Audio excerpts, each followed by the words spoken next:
Good morning children. आज हम मानव जीवन में पर्यावरण के महत्व के बारे में बताएंगे। पर्यावरण मानव जीवन का आधार है। पर्यावरण दो शब्दों से मिलकर के बनता है, परि और आवरण। परि शब्द का अर्थ है चारों ओर और आवरण माने घेरा।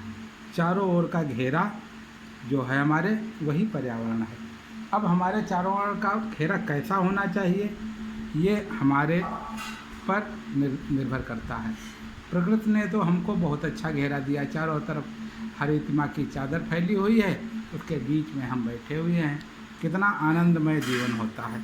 लेकिन हम इतने अच्छे हैं, या कह लें हम इतने निकृष्ट हैं कि रोज़ हरितमा को काटते हैं, पेड़ों पर आरे चलाते हैं, वृक्षों को काटते हैं और इस प्रकार से वनों को नष्ट करते हैं, हरितमा को नष्ट करते जाते हैं, जिसका परिणाम ये है कि वन संपदा समाप्त हुई जा रही है और धीरे धीरे हमारा पर्यावरण प्रदूषित होता जा रहा है। पर्यावरण प्रदूषण का एक और कारण है हमारी बढ़ती हुई जनसंख्या।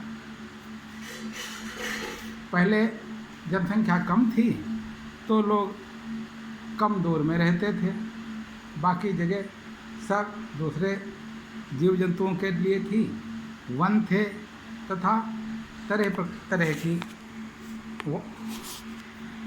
वनस्पतियाँ थी।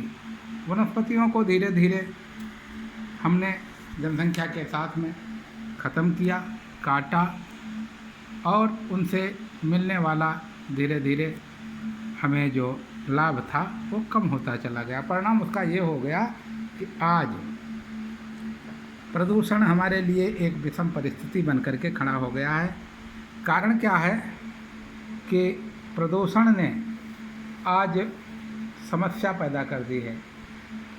अब जहाँ पर पहले एक गांव में 100 लोग होते था, वहाँ पर अब 10,000 लोग रहते हैं। इस प्रकार से गांव शहर बनते चले जा रहे हैं, शहर महानगर बनते चले जा रहे हैं और महानगरों में जीवन दुर्लभ होता चला जा रहा है। पार्क ख़त्म होते चले जा रहे हैं, तालाब जल के संसाधन ख़त्म होते चले जा रहे हैं। हम वेटलैंड्स यानी कि दलदली भूमियों को जोत करके खेती करने लगे हैं। वनस्पतियों को काट करके, जंगलों को समाप्त करके खेती करने लगे हैं, जिसका परिणाम है कि पर्यावरण प्रदूषित होता चला जा रहा है। अच्छा, हमारे पेड़ों में संबंध क्या है? हमारी नाक से निकली हुई प्रदूषित वायु पेड़ अपने भोजन के लिए प्रयोग करते हैं और उनसे निकली हुई शुद्ध वायु हम लोग अपने श्वसन के लिए ऑक्सीजन के रूप में प्रयोग करते हैं। ऑक्सीजन हमारे जीवन के लिए महत्वपूर्ण ही नहीं, आवश्यक भी है। जब पेड़ कम होंगे, ऑक्सीजन कम होगी, परिणाम उसका होगा कि हम ऑक्सीजन के लिए तरसेंगे और वेंटिलेटर्स का हमें उपयोग करना पड़ेगा। ये स्थिति आज इतनी दयनीय है, इससे पहले नहीं थी। कारण क्या? हम अपने पर्यावरण को संरक्षण के लिए जागरूक नहीं रहे। आज पेड़ काटना तो हम चाहते हैं, लगाना नहीं चाहते, फल खाना चाहते हैं, लेकिन वृक्षारोपण नहीं करना चाहते हैं। हम दूध पीना चाहते हैं, बढ़िया दूध की बनी हुई चाय पीना चाहते हैं, लेकिन जानवरों को पालना नहीं चाहते हैं। अब जब हम ये सब करेंगे ही नहीं तो हमारे चारों तरफ का वातावरण भी प्रदूषित होता चला जाएगा। हमारे चारों तरफ कंक्रीट की दीवारें खड़ी हो जाएंगी। हम महल तो अच्छे बना सकते हैं, लेकिन पर्यावरण को अच्छा नहीं बना रहे हैं।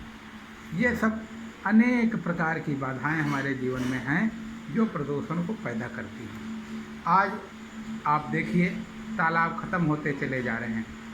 नदी के अंदर तक हम गन्ना बोते हैं, दूसरी फसलें लगाते हैं, नदी के अंदर, नदी के बहने के लिए जगह नहीं रखे तो नदी परिणाम क्या हुआ?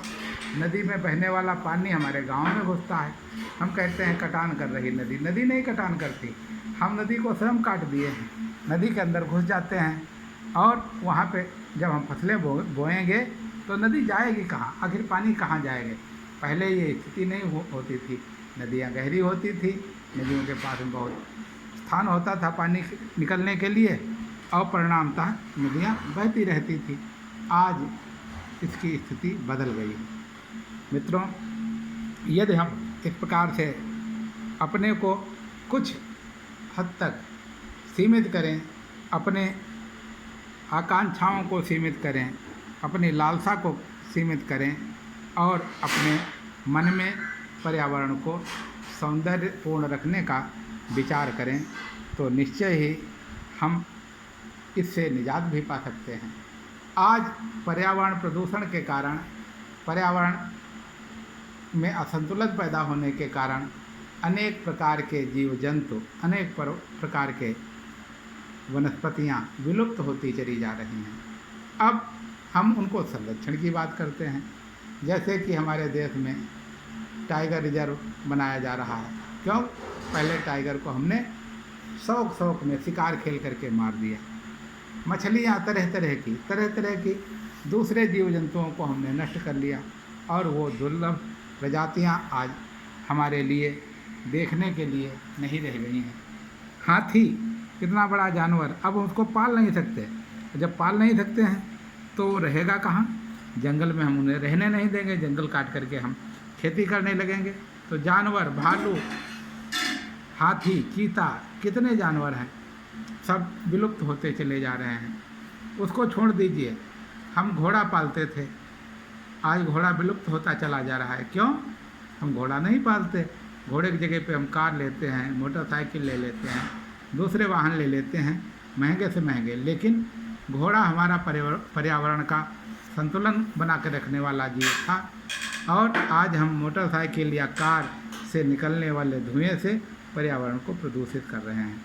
इस प्रकार से हम देख रहे हैं कि पर्यावरण को प्रदूषण से बचाना अगर हमें है तो इन सब चीज़ों की तरफ लौटना पड़ेगा। हमें गाय पालनी पड़ेगी, हमें वृक्षारोपण करना पड़ेगा, हमें तालाबों को जिंदा करना पड़ेगा, हमें जल स्रोतों की संरक्षण करना पड़ेगा, हमें पर्यावरण के संरक्षण के लिए अधिक से अधिक वृक्षारोपण करना पड़ेगा, हमें दूसरे जीव जंतुओं के अस्तित्व को बचाने के लिए काम करना पड़ेगा।